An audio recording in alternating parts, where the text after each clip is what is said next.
Hello, hello, gente. Hoje, hoje nós iremos falar de uma coisinha chamada angústia. Todo mundo passa por isso. Mas a primeira coisa que eu quero falar pra você é que curta, comente e compartilhe. Antes da gente entrar no assunto. Mas faz essas coisas aí. Compartilha essa mensagem para as pessoas que precisam ouvir. Vamos lá. Angústia. Todo mundo passa por isso. Porém, para nós aproveitarmos ela, a fim de que nós cresçamos, precisamos ser direcionados a como passar por ela da maneira certa. O salmista vai tratar exatamente sobre isso. Salmos 32:7 fala assim: Tu és o lugar em que me escondo, tu me preservas da angústia, tu me cinges de alegres cantos de livramento. 3 pontos. Primeiro, tu és o lugar em que eu me escondo. Muitas vezes, quando nós estamos passando por momentos de angústia, nós simplesmente ficamos como aquele povo que deixa a vida me levar e eu vou aproveitar a tristeza, abraçar a tristeza, fazer da tristeza a minha identidade. E não é assim. Primeira coisa, para você passar pelo processo de angústia da maneira certa, para crescer, é necessário você se esconder no Senhor. Lá no Novo Testamento, Jesus sempre orava, tá? Ele sempre se retirava para orar, deixava todo mundo, deixava os discípulos, deixava a multidão. Parênteses. A oração e a busca pelo Senhor precisa ser uma prioridade na sua vida. Porque, tipo, Jesus, ele era e é, mais fisicamente falando, ele era uma pessoa de evidência.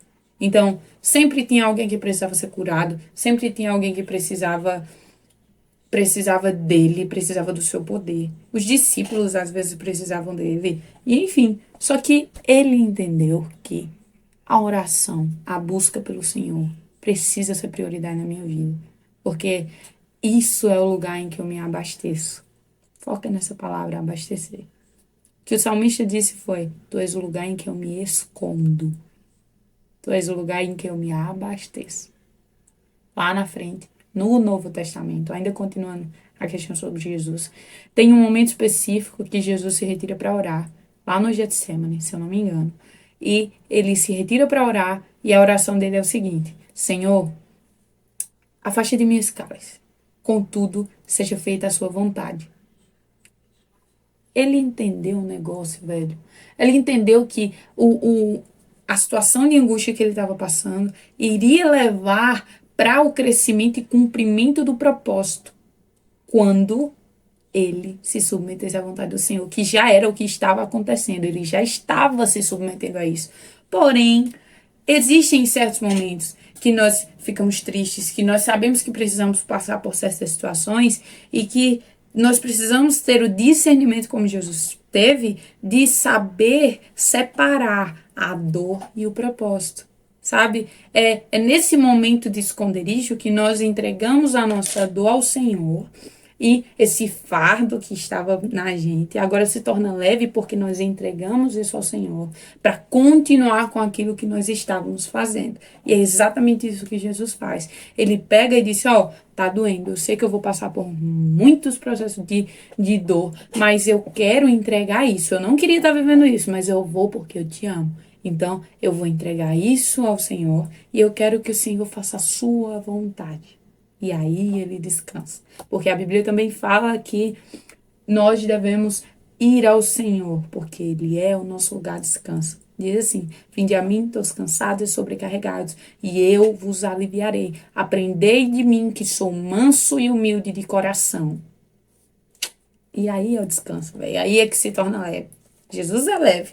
Só que a partir do momento que nós podemos até estar caminhando com Ele, só que quando nós não entregamos nosso momento de dor a Ele, continua sendo um fardo, porque nós não estamos aplicando a vida dele em nós. Amém? Segundo ponto, diz aqui: tu me, na verdade, tu me preservas da angústia. O significado da palavra preservar, eu pesquisei, é me guardar apesar de. Então, eu estou num momento de angústia. Primeiro ponto, já entendemos. Estou escondido no Senhor. Segundo ponto, Ele me preserva da angústia. Ele me guarda apesar da angústia. Eu estou com Ele apesar da angústia. não significa que não tem angústia. Tem angústia, porém, eu estou com Ele. E eu só chego nesse nível de estar com Ele apesar do que está acontecendo quando eu me torno um com Ele. A Bíblia também fala lá no Novo Testamento que Jesus diz assim: Senhor, o meu desejo é que eles se tornem um comigo como eu sou um com o Pai.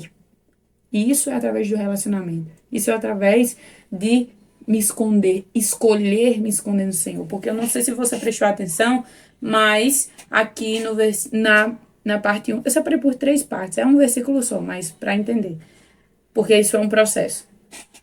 Diz aqui: Tu és o lugar em que me escondo. Eu decido me esconder. Então, quando eu decido me esconder no Senhor, Ele me guarda apesar da dor que eu estou passando. Terceiro e último ponto, Ele vai me cingir de cantos de livramento. 2 palavrinhas importantes. Cingir. O significado da palavra cingir é me cercar. E o significado da palavra livramento é, juridicamente falando, tem 3 significados, mas juridicamente falando, é uma soltura de alguém que acha que está preso, tá? Então, foca aqui. Ele me cinge de cantos de livramento. Ele me cerca de cantos de livramento. Então, vamos lá. Estou escondida, estou sendo preservada. E agora eu pego os cantos de livramento, os cantos de liberdade, a soltura. Agora eu pego para mim e eu adequo isso à minha vida. E de novo, me torno um com o Pai.